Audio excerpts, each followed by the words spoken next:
सभी विद्यार्थियों को सुप्रभात। अपने इस YouTube चैनल पर आपका स्वागत एवं अभिनंदन। हाँ, तो विद्यार्थियों, आज हम राजनीति विज्ञान से संबंधित महत्वपूर्ण प्रश्नों की प्रश्नोत्तरी देखने जा रहे हैं। तो शुरू करते हैं आज की प्रश्नोत्तरी। आज की प्रश्नोत्तरी का पहला प्रश्न है, निम्न राजनीतिक दलों में से नया राजनीतिक दल कौन सा है?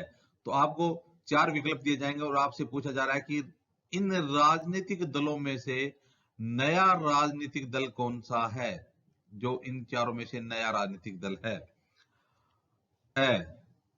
इंडियन नेशनल कांग्रेस, ब भारतीय जनता पार्टी, स बहुजन समाज पार्टी, द आम आदमी पार्टी।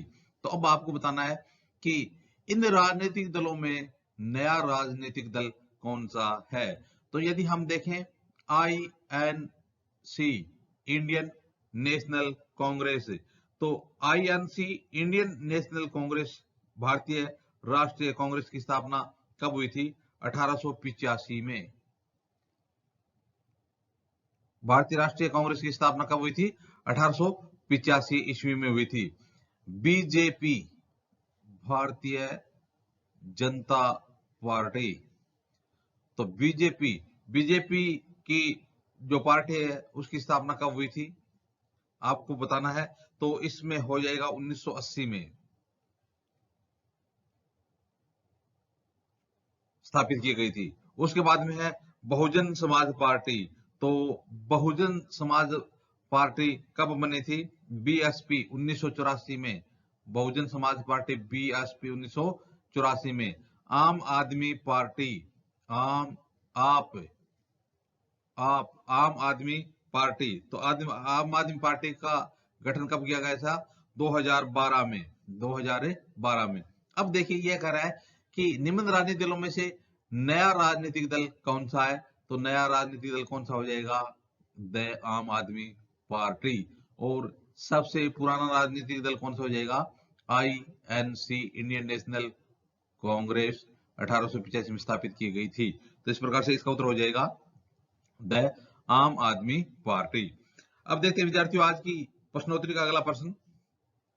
अगला प्रश्न है, संयुक्त राष्ट्र संघ के प्रथम महासचिव कौन थे? तो आपको बताना है कि यूएनओ संयुक्त राष्ट्र संघ के प्रथम महासचिव कौन थे? तो ए ट्राइगवली, ब डैग हैमरशोल्ड, स यूथॉन, द वान की मून। तो यह पूछ रहा है कि संयुक्त राष्ट्र संघ के प्रथम सबसे पहले महासचिव कौन बनाए गए थे? तो इसका उत्तर हो जाएगा ए ट्राइगवली। तो इसका सही उत्तर क्या हो जाएगा? ए ट्राइगवली। हाँ, तो विद्यार्थियों अब देखते हैं आज की प्रश्नोत्तरी का अगला प्रश्न। अगला प्रश्न है, स्वतंत्र भारत के प्रथम शिक्षा मंत्री थे। तो आपको बताना कि स्वतंत्र भारत के पहले शिक्षा मंत्री कौन बने? पहले शिक्षा मंत्री कौन बने? ठीक है, अब आपको 4 विकल्प दिए जाते हैं। जवाहरलाल नेहरू, ब सरदार वल्लभ भाई पटेल, स मौलाना अब्दुल कलाम आजाद, द डॉक्टर भीमराव अंबेडकर। तो स्वतंत्र भारत के पहले शिक्षा मंत्री कौन थे? इसका उत्तर हो जाएगा विकल्प नंबर स मौलाना अब्दुल कलाम आजाद।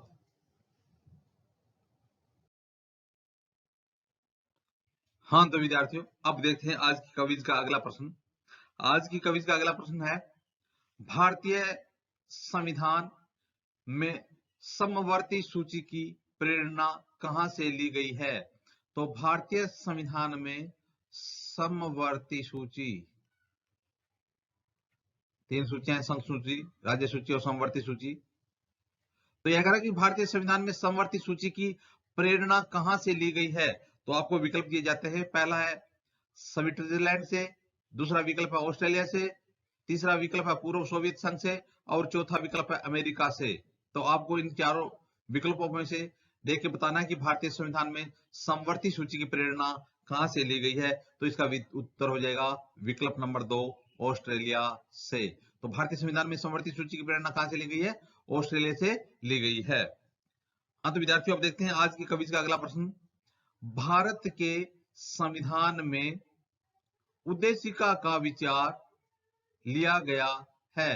तो भारतीय संविधान में उद्देशिका का जो विचार है, प्रस्तावना का जो विचार है, वो कहां से लिया गया है? विकल्प नंबर 1, इटली के संविधान से। 2, कनाडा के संविधान से। विकल्प नंबर 3 है फ्रांस के संविधान से। और चौथा विकल्प है यूएसए के संविधान से। तो विद्यार्थियों प्रश्न है कि भारत के संविधान में उद्देशिका का विचार कहां से लिया गया है? तो इसका उत्तर हो जाएगा यूएसए के संविधान से लिया गया है। तो इसमें कौन सा विकल्प सही हो जाएगा? चौथा नंबर विकल्प है वो सही होगा, यूएसए के संविधान से लिया गया है। हाँ, तो विद्यार्थी देखिए, भारत के संविधान में उद्देशिका का विचार संयुक्त राज्य अमेरिका के संविधान से लिया गया है, जबकि उद्देशिका की जो भाषा है वो ऑस्ट्रेलिया के संविधान से ली गई है। तो इस प्रकार से भारत के संविधान में उद्देशिका का विचार है वो कहां से लिया गया है? संयुक्त राज्य अमेरिका से लिया गया है, यूनाइटेड स्टेट्स ऑफ अमेरिका से लिया गया है। और संविधान की जो उद्देशिका की भाषा है वो भाषा ऑस्ट्रेलिया के संविधान से ली गई है।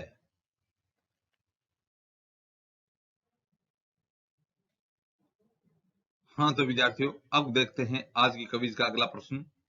आज की क्विज का अगला प्रश्न है, भारतीय संविधान का कौन सा भाग संविधान की आत्मा कहलाता है? तो आपको बताना कि वो भाग कौन सा जो संविधान की आत्मा कहलाता है।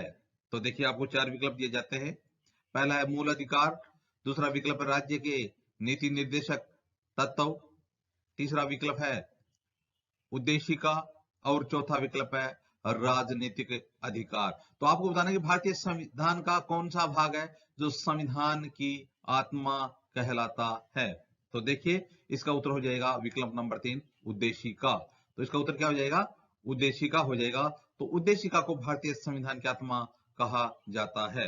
तो देखिए विद्यार्थियों, यदि हम देखें तो भारतीय संविधान की उद्देशिका को संविधान की आत्मा कहा जाता है। उद्देशिका के अनुसार संविधान के अधीन समस्त शक्तियों का केंद्र बिंदु अथवा स्रोत भारत के लोग ही हैं। के एम मुंशी ने इसे राजनीतिक जन्मपत्री कहा है। तो किसने? के एम मुंशी ने क्या कहा है? राजनीतिक जन्मपत्री किसे कहा है? उद्देशिका को। उद्देशिका को के एम मुंशी ने क्या कहा है? राजनीतिक जन्मपत्री कहा है। तो देखिए, इस प्रकार से भारतीय संविधान की उद्देशिका को संविधान की आत्मा कहा जाता है। के एम मुंशी ने क्या कहा? उद्देशिका को राजनीतिक जन्मपत्री कहा है। तो दूसरी बात विद्यार्थियों, नोट, लोक सेवा आयोग उत्तर प्रदेश ने इस प्रश्न का उत्तर उद्देशिका को माना है। डॉक्टर बी आर अंबेडकर ने संवैधानिक उपचारों के अधिकार को भी संविधान की आत्मा और हृदय कहा है। डॉक्टर बी आर अंबेडकर ने संवैधानिक उपचारों के अधिकार को संविधान की आत्मा और हृदय कहा है। हाँ, तो विद्यार्थी अब देखते हैं अगला प्रश्न। भारत में राजनीतिक व्यवस्था के मूलभूत लक्षण हैं। तो आपको बताना है कि भारतीय जो राजनीति है उसकी जो राजनीतिक व्यवस्था है उसके मूलभूत लक्षण क्या हैं। तो आपको जो मूलभूत लक्षण है भारतीय राजनीति के वो देखने हैं। पहला है, यह एक लोकतांत्रिक गणतंत्र है। दूसरा, इसमें संसदात्मक रूप की सरकार है। तीसरा विकल्प है, सर्वोच्च सत्ता जनता, भारत की जनता में निहित है। और चौथा विकल्प है यह एक एकीकृत शक्ति का प्रावधान करती है। तो भारतीय जो राजनीतिक व्यवस्था है तो उसमें देखेंगे कि यह एक लोकतांत्रिक गणतंत्र है। राजनीतिक व्यवस्था बिल्कुल सही है। राजनीतिक व्यवस्था में संसदात्मक रूप को स्वीकार किया गया, यह भी सही है। सर्वोच्च सत्ता भारत की जनता में निहित है, सही है। हम भारत के लोग यानी सर्वोच्च सत्ता जनता में निहित है। यह एक एकीकृत शक्ति का प्रावधान करती है, यह गलत हो जाएगा। तो देखिए आपको विकल्प दिए जाते हैं, नीचे दिए गए कूट में से सही उत्तर का चयन करना है। तो देखिए इसमें हम देखेंगे तो पहला भी सही है, दूसरा सही है और तीसरा सही है। तो विकल्प नंबर जहां 4 आएगा वो गलत हो जाएगा। तो अब देखिए पहला है केवल 1 और 2, तो यह गलत हो गया। 1 और 2 और 3 तो बिल्कुल सही है, पहला सही है, दूसरा सही है, तीसरा सही है।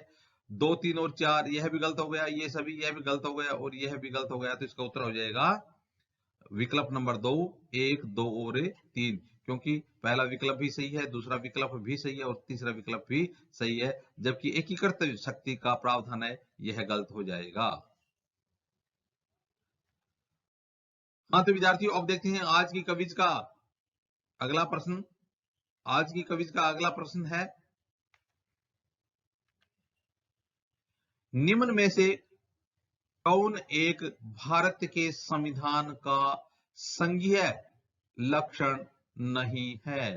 तो आपको बताना कि इसमें से कौन सा भारत के संविधान का संघीय लक्षण नहीं है, यानी वो एकात्मक लक्षण है, वो कौन सा है? तो देखिए पहला है केंद्र एवं राज्यों के बीच शक्तियों का बंटवारा। दूसरा है पूर्ण रूप से लिखित व सर्वोच्च संविधान। तीसरा है इकहरी नागरिकता और चौथा है स्वतंत्र व सर्वोच्च न्यायपालिका।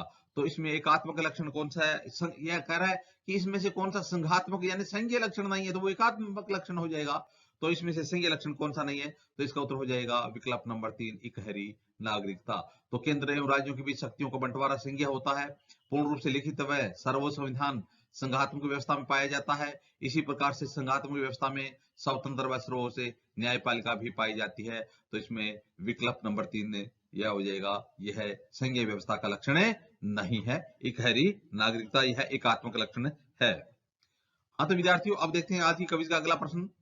भारतीय संविधान का स्वरूप किस प्रकार का है? तो आपको बताना है कि भारतीय संविधान है उसका जो स्वरूप है वो किस प्रकार का है। पहला है भावना में संघात्मक और संरचना में एकात्मक है। दूसरा एकात्मक।